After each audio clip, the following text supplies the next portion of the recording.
Hello friends, कैसे आप सब। मैं हूं आशीष और आप देख रहे हैं ज्ञान स्टडी पॉइंट। आज बात करेंगे रीहीट साइकिल के बारे में। जैसा कि नाम से ही पता चल रहा है कि रीहीट साइकिल मतलब जिसमें स्टीम को बार बार रीहीट करके उसका यूज करें हम मैक्सिमम एफिशिएंसी के लिए और मैक्सिमम वर्क डन के लिए, उसको हम रीहीट साइकिल बोलते हैं। जैसे ये मेरे पास एंथैल्पी एंट्रोपी डायग्राम है, ठीक है। ये मेरे पास जो है प्रेशर लाइंस है। ये मेरे पास P1 प्रेशर मान लेता हूं, मैं P2 प्रेशर लाइन मान लेता हूं और ये P3 प्रेशर लाइन मान लेता हूं। इसी तरह से ये मेरे पास जो है एक टेम्परेचर लाइन है जिसको मैं T1 टेम्परेचर से डिनोट कर रहा हूं। तो मेरे पास A पॉइंट के ऊपर स्टीम है, ठीक है। तो इस साइकिल के अंदर मैं सुपर हीटेड स्टीम ही लेके चलूंगा। तो सुपर हीटेड स्टीम एंटर करेगी टरबाइन के अंदर। तो A पॉइंट के ऊपर टरबाइन के अंदर स्टीम एंटर कर चुकी है और वो एक्सपैंड हो रही है आइसेंट्रोपिकली A पॉइंट से B पॉइंट तक, ठीक है। एक्सपैंड हो रही है। एक्सपेंशन के दौरान उसमें टेम्परेचर ड्रॉप हो रहा है, उसका प्रेशर ड्रॉप हो रहा है, ठीक है, और उसकी एंथैल्पी भी ड्रॉप हो रही है, ठीक है। आइसेंट्रोपिक एक्सपेंशन अगर आपको नहीं पता है तो मैं बता देता हूं कि आइसेंट्रोपिक एक्सपेंशन वो एक्सपेंशन प्रोसेस होती है जिसके अंदर एडिशन होता है, एडियाबैटिक प्रोसेस का as well as reversible process का, ठीक है। कि आइसेंट्रोपिक प्रोसेस जो होती है वो एडिशन होती है एडियाबैटिक प्रोसेस प्लस में रिवर्सिबल प्रोसेस, ठीक है। और इसको मैं ये भी बोल सकता हूं कि आइसेंट्रोपिक प्रोसेस में एंट्रोपी हमेशा कांस्टेंट रहती है। मतलब A से B पॉइंट तक मेरे पास जो आइसेंट्रोपिक एक्सपांशन हो रही है इसके अंदर एंट्रोपी कांस्टेंट है। मतलब A पॉइंट के ऊपर और B पॉइंट के ऊपर आपके पास एंट्रोपी सेम है। ये मेरे पास आइसेंट्रोपिक एक्सपांशन है। इस प्रोसेस के अंदर हीट ना तो सिस्टम के अंदर एंटर करेगी और ना ही सिस्टम की हीट बाहर जाएगी। मान लीजिए कि मेरे पास एक सिस्टम है, ठीक है। ना तो सिस्टम की हीट बाहर जाएगी और ना ही बाहर की हीट सिस्टम के अंदर एंटर करेगी आइसेंट्रोपिक एक्सपेंशन प्रोसेस के अंदर। लेकिन इसका यह मतलब नहीं है कि सिस्टम का टेम्परेचर कांस्टेंट रहेगा। सिस्टम का टेम्परेचर हमेशा आपके पास वेरी करता रहेगा, ठीक है। तो इसका मतलब ये नहीं है कि आइसेंट्रोपिक प्रोसेस है तो टेम्परेचर कांस्टेंट रहेगा, टेम्परेचर वेरी करेगा। तो इसमें क्या चल रहा है देखिए, A से B पॉइंट तक जो है स्टीम एक्सपैंड हो रही है, ठीक है। फिर उसके बाद हम क्या है, इसको दोबारा रीहीट कर रहे हैं, इसको टेम्परेचर प्रोवाइड कर रहे हैं, तो ये दोबारा रीहीट होना स्टार्ट हो गई है, ठीक है। तो पहले देखिए T1 टेम्परेचर के ऊपर A पॉइंट था हमारा और जब ये एक्सपैंड हुआ, इसका टेम्परेचर ड्रॉप हुआ, तो दोबारा हमने इसको टेम्परेचर प्रोवाइड किया और दोबारा इसको T1 टेम्परेचर तक ले गए, ठीक है। और फिर दोबारा इसको एक्सपैंड कर दिया टरबाइन के अंदर। मान लीजिए मैं फॉर एग्जांपल के लिए ले लेता हूं, यहां पे जो है ये 300 डिग्री सेल्सियस टेम्परेचर था, ठीक है। और इसी तरह से कुछ 16 बार प्रेशर था। जैसे ही इसको एक्सपेंशन किया गया, इसका आइसेंट्रोपिक एक्सपेंशन हुई, तो इसका जो है टेम्परेचर घट के आपके पास 250 डिग्री सेल्सियस हो गया और इसका जो प्रेशर है वो मान लीजिए आपके पास 6 बार हो गया। अब क्या करेंगे हम, 6 बार प्रेशर लाइन के ऊपर ही, ठीक है, इसका टेम्परेचर फिर हम जो है दोबारा बढ़ाएंगे।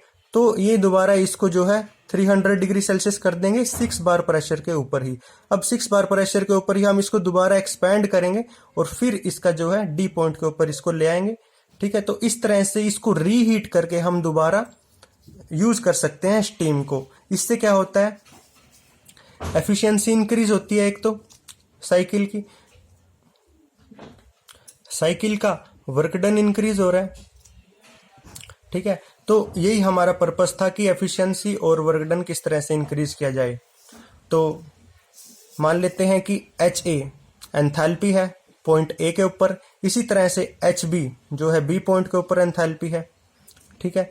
इसी तरह से HC C पॉइंट के ऊपर एंथैल्पी है और इसी तरह से HD D पॉइंट के ऊपर एंथैल्पी है स्टीम की, या फिर टोटल एनर्जी इसको हम बोल सकते हैं, ठीक है। तो हमें क्या निकालना है, एफिशिएंसी निकालनी है हमें रीहीट साइकिल की एफिशिएंसी निकालनी है।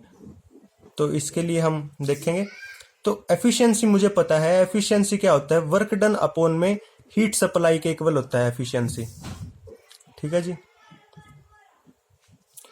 एफिशिएंसी वर्क डन अपॉन में हीट सप्लाई के इक्वल होता है। तो हम पहले वर्क डन निकाल लेंगे, फिर हीट सप्लाई निकाल लेंगे। देखिए वर्क डन किसके इक्वल होता है, हीट ड्रॉप के इक्वल होता है वर्क डन। ठीक है, हमें पता है कि ए पॉइंट से बी पॉइंट तक हीट ड्रॉप हुई है, फिर दोबारा हमने इसको हीट प्रोवाइड की थी। ठीक है, फिर सी से डी पॉइंट के बीच में हीट का ड्रॉप हुआ है। ठीक है, मतलब ए से बी के बीच में हीट का ड्रॉप हुआ है, तो मतलब एक तो वर्क डन यहाँ पे हुआ है, उसी तरह से सी और डी के बीच में हीट का ड्रॉप हुआ है, मतलब दूसरा वर्क डन यहाँ पे हुआ है। ठीक है, तो मेरे पास जो टोटल वर्क डन हो जाएगा वो किसके इक्वल हो जाएगा, total work done H A minus H B, H A minus H B plus में, और जो ये वर्क डन हुआ है H C minus H D. ठीक है, तो H C minus H D, तो ये मेरे पास टोटल वर्क डन आ जाता है। अब मुझे क्या निकालना है, अब मुझे निकालनी है हीट सप्लाई।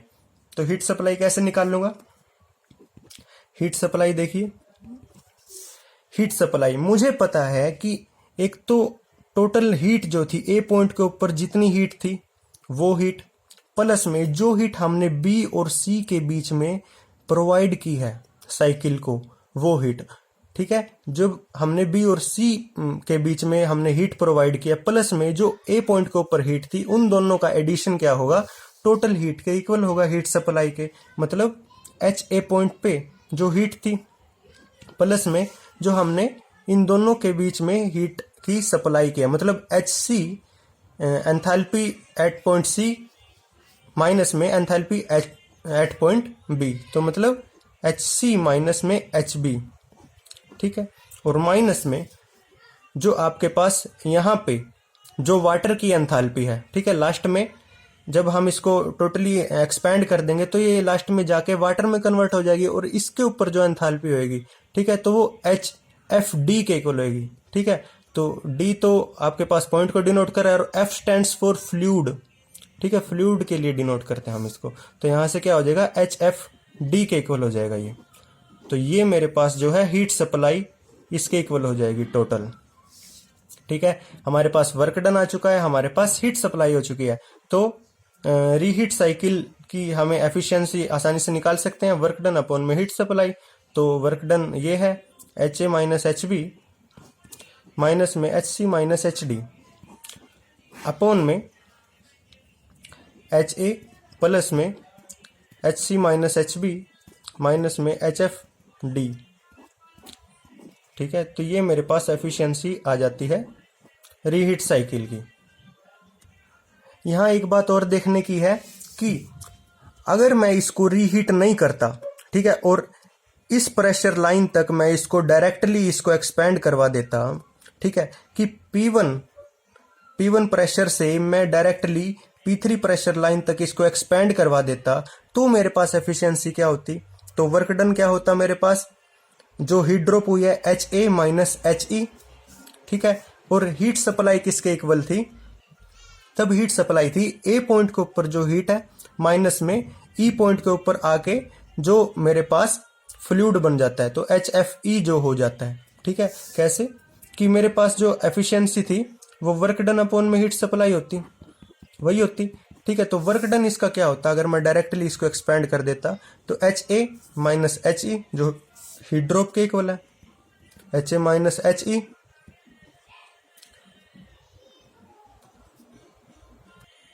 और जो हीट सप्लाई है एच ए पॉइंट के ऊपर जो हीट है माइनस में जो ई पॉइंट के ऊपर जो वाटर बन चुका है उसका, मतलब एच ए माइनस में एच एफ ई।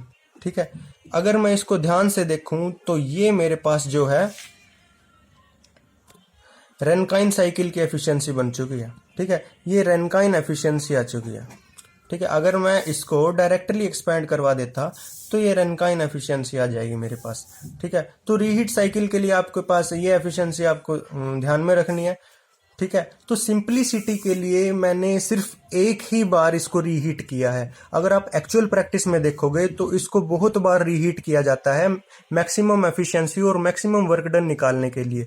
ठीक है, तो यहाँ पे तो सिंपलिसिटी के लिए सिर्फ मैंने एक बार ही इसको रीहीट करके इसको जो है दिखाया मैंने। तो थैंक यू वीडियो देखने के लिए, और ज़्यादा अपडेटेड वीडियोस के लिए आप मेरे चैनल ज्ञान स्टडी पॉइंट को सब्सक्राइब कर सकते हैं। Thank you, have a nice day.